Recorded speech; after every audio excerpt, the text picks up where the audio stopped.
Hey guys, and welcome to another brand new video. In this video, we have some big drama going on right now with some of the biggest gaming companies in the entire planet. Now, I'm sure you guys have probably heard of Square Enix, PlayStation, and Epic, but right now, there's a lot of things changing in the systems. Now, we made a video on this maybe yesterday or 2 days ago when it comes to Square Enix, where they're actually kind of stepping away from PlayStation. Now, that's kind of necessarily a good thing for the overall for gamers, because they kind of want to switch their games to multi-platform instead of only being with PlayStation. But obviously, as of right this second, we're seeing more of this now lingering effect that's going to happen with this deal. And right now, it seems like PlayStation, Sony, and Square Enix are going to have a lot of drama going on, and there's just a lot of good videos to go make in these next few days, so definitely be on the lookout for the channel. There's actually like some such good gaming gossip going on.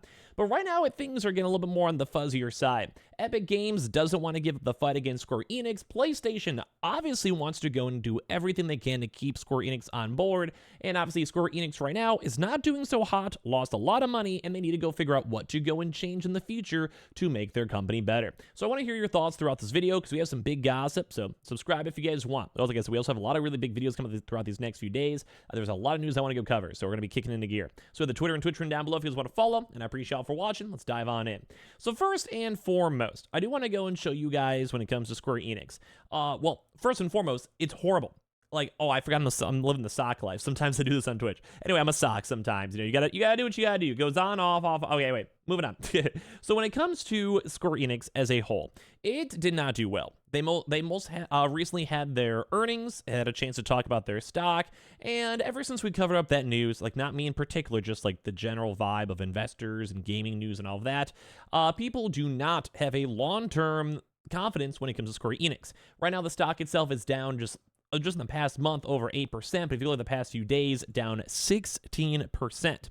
You put $1,000 in, this thing is now worth like $800. It is not going good. And that's a pretty steep fall off from $20 over here from people anticipating up in earnings, and went as low as $16. This is also in combination too with the markets doing really good today. Like we had a really good CPI, which basically means that if you guys also, by the way, need to go and start deleting some videos on my hard drive, it's horrible.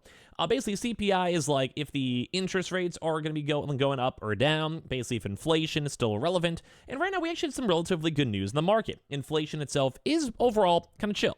Like, it's kind of not as bad as we're expecting, at least in terms of, like, financial and official reports. So the overall stock market did well, which once again shows on how weak this was. Square Enix is in trouble. And we cover up the news, we talked about this, where basically there's not doing good. It's had a really big drop-off. Final Fantasy wasn't selling well. Their individual games weren't selling well. But on the bright side, they wanted to switch to multi-platform. We covered that in the prior video. So that's kind of good for gamers and consumers. Most likely means Final Fantasy games will be launching on Xbox, Switch if they can, etc. And if you go through the entire Square Enix, a lot of people are not happy with this. Like, people are cool with it consumer-wise, but business-wise, they're worried. Like, they're not really making a lot of sales. And that's where these big higher-up companies are stepping on in. Epic Games and Sony obviously have these either exclusive contracts, have had long-term deals with them, or have worked with, Square Enix for a long time. And how does Sony make money? Selling exclusive games. What company goes and helps them sell exclusive games that has a very rabid fan base? Final Fantasy. And now we're kind of seeing some posts over here, and I feel like this guy did it pretty much perfectly. Where right now, PlayStation is in trouble. Same with Epic Games, because Square Enix does not want to stay in these contracts. Rightfully so. By the way, we also, if you guys want to go follow up on the Twitter too, I'm going to try to be a little bit more active on that one just for gaming news. If you guys want to, I'll have that link down below. But when it comes to Square Enix, like I said, they lost a lot of money. The Final Fantasy sales weren't that good. Their random new risky IPs like Forspoken were kind of rough. And people like Epic and Sony want to get these individualized contracts to sell their games, not sell it on Steam, not sell it on Xbox, not sell it on Nintendo. But once again, a company needs money and financials and new sales. And PlayStation, not to kind of be completely against them, is just not doing really well with these individualized sales. So I think a good example is Ratchet and Clank early in the life cycle. So right now, Final Fantasy VII Rebirth exclusive contract with Sony is actually ending way sooner than people expect, on May 29th of 2024. That was very, very quick, all things considered. The game's been out for a few months. It's done okay, but like I'm usually basing stuff on like a 1-year contract. So they're now assuming, and I would probably agree, that they will be coming very, very quickly to PC and Xbox. That does not necessarily mean it's going to happen on May 29th, because it takes time to make the game, port the game. Like, you have to go hit up Xbox guys and be like, hey, we have the game, upload it, all that type of usual ritzy ditzy, but it does kind of seem like we're going to be expecting this a lot quicker, which makes sense. The sales were rough, especially in comparison to the first game of the trequel, whatever it is, sequel, whatever the word for it is, the 3 games in a row. But as well, also Final Fantasy 16 was really, really rough too. So they want to make that money back. Epic also does have exclusive deals with Square Enix that they are actively trying to back out from. This might be harder though because they were given access to help with and basically use Unreal Engine 5 to go and make Kingdom Hearts 4, which is insane. So I'm not really sure. I would probably say Final Fantasy is way bigger than Kingdom Hearts, but I'm sure a lot of you guys watching this, myself included, have a very special spot in our hearts for Kingdom Hearts. Kingdom Hearts 3 was like a mediocre reception, I'll be honest. 1 and 2 was my childhood. So Kingdom Hearts 4, I had to go and play. And the big thing over here is that Epic Games does sometimes have individualized deals and kind of give people early access if they're big companies. What is a big company in the gaming sphere? Square Enix, like, that's one of the biggest companies on the entire planet. Like, it's huge in terms of gaming. So right now, it's kind of like a torn, or Sony wants to keep these exclusive deals. They want to have the games come out first. They probably pay them, help with marketing, etc., to incentivize them to stay on that and keep that good business relationship. But as well, Epic's going to be hard because it's kind of like, let's say you have your buddy owns a gas station and you own a drink, I don't know, you have a drink station, own a donut shop. It's very easy for you guys to go and just work together. You have the mutual beneficial win-win, but maybe at a certain point, maybe you realize your donut store wants to expand, get different locations, want to buy your own store and move on and get your employees somewhere else. It's a little bit easier to go cut that because it's like, hey, like, we buy guns, but let me just kind of do my own thing. And that's kind of what that Sony deal seems like. Epic is more of like, hey, I gave you $50,000 to help build up your donut store. Yeah, you're kind of stuck with me, buddy. There's a contract. We kind of helped you out enough. You got exclusive deals, special deals. You're going to have to kind of ride this one on through as much as you like or dislike it. And they may actually go and bite them because Sony itself seems okay. Like, they have a long-term business promotion. If they keep on releasing the game, probably is going to be fine. Like, PlayStation people are probably okay with it at the end of the day. I did hear some people upset about it, understandably so, but you still get the game regardless. Xbox and PC is going to be easier for those, but something like Kingdom Hearts, where once again, you have like the shovel to go start digging the hole, they want you to go and stay in that hole and keep digging as long as you can.